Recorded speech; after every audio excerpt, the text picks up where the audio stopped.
এইসব মই একো নাজানো আপুনি মোক এক্টিং কৰিবলৈ মাতি আনি এনেকৈ অপমান কৰাৰ অধিকাৰ আপোনাৰ নাই তোমাৰো ইণ্ডাষ্ট্ৰিটোক ক্ষতি কৰাৰ কোনো অধিকাৰ নাই মই ইণ্ডাষ্ট্ৰি একো ক্ষতি কৰা নাই কৰিছা তোমালোকৰ দৰে বহুতে এই উদ্যোগটোক ক্ষতি কৰিছা ছাৰ আপুনি একো নজনাকৈ কিয় তেনেকৈ কৈছে কি নজনাকে কৈছে তেখেতে জানিয়েতো তোমাক কামটো লৈছে হয়নে নহয় হয় হয় মইতো তেওঁক সেইকাৰণে লৈছিলোঁ কিন্তু এওঁৰ সময়ৰ জ্ঞান মুঠেই নাই কল টাইম দিছিলোঁ ৰাতিপুৱা 8 বজাত আহি ওলাইছে দুপৰীয়া 12 বজাত এনেকৈ বাৰু হ'ব নেকি কওকচোন আপুনি নুবুজে কিয় কৈছো নাই মই ট্ৰেফিক জামত ফচি আছিলোঁ বুলি আপোনাক পাৰফৰ্মেঞ্চে লাগে যদি পাৰফৰ্মেঞ্চ বেয়া হয় তেতিয়া মোক ক'ব পাৰফৰ্মেঞ্চ তুমিহে দিবা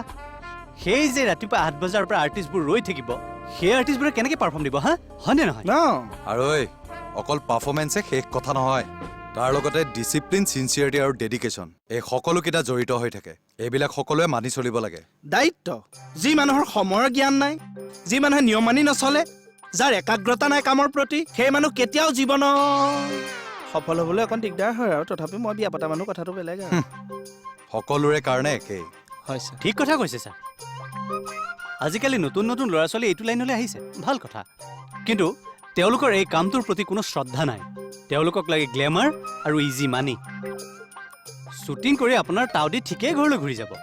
কিন্তু ডাবিং কৰিবৰ সময়ত কি এইটো মানে ডাবিং মানে শ্বুটিং কৰিবৰ সময়ত বহুত হাল্লা হৈ থাকে নহয় চাৰিওফালে সেইকাৰণে আকৌ ভইচটো আকৌ এবাৰ চাফাকৈ লৈ লোৱা যায় এই ডাবিংটো কৰিবলৈ আকৌ তেওঁলোকৰ দেখা দেখি নাই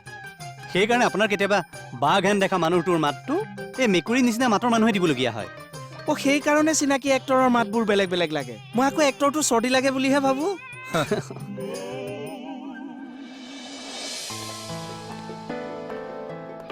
এইবিলাক বেয়া কথা যিটো কামে তোমাক সন্মান দিছে পৰিচয় দিছে সেইটো কামক তুমি সময় দিব লাগিব সন্মান কৰিব লাগিব অসমৰ যশস্বী শিল্পীসকলৰ পৰা সেইবিলাক আদৰ্শ ল'ব লাগিব আপুনি এওক এনেকুৱা কৰি ঠিক কৰিছে এইটো তেওঁৰ কাৰণে শিক্ষা এতিয়া বুজি পাইছেনে নাই আৰু চব নতুন শিল্পী এনেকুৱাই নেকি নাই নাই সকলো শিল্পী এনেকুৱা নহয় বহুত ভাল নতুন শিল্পী আছে এওঁলোক জানো কিয় এনেকুৱা হ'ল পাইছোঁ দাদা মই আজিহে ৰিয়েলাইজ কৰিছোঁ মই সঁচাকৈ ভুল কৰিছোঁ এক্টিং মই ভাল পাওঁ আৰু মই অভিনেতা হিচাপে প্ৰতিষ্ঠিত হ'ব বিচাৰোঁ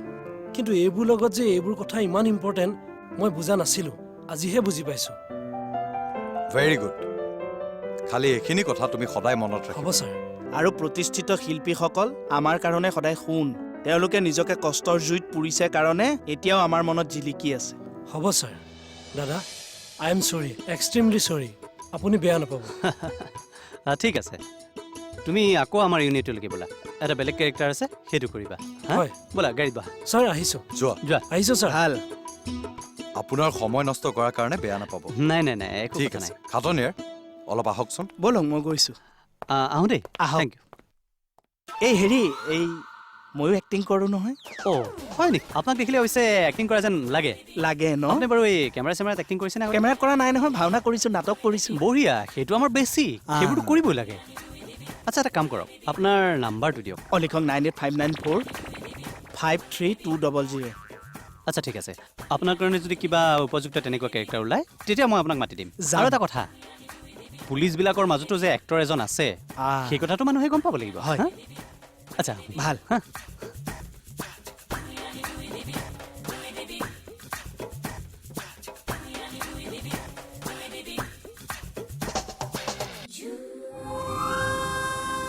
মোক এবাৰ ফাঁচি দিব মই দুবাৰ জনম ল'ম মোক দুবাৰ ফাঁচি দিব মই 4বাৰ জনম ল'ম বগা বঙালক নেখেদো মানে বাৰে বাৰে জনম ল'ম হৰি পিয়লি পিছত জনম ল'ব আহকচোন এফালে গৈছোঁ ছাৰ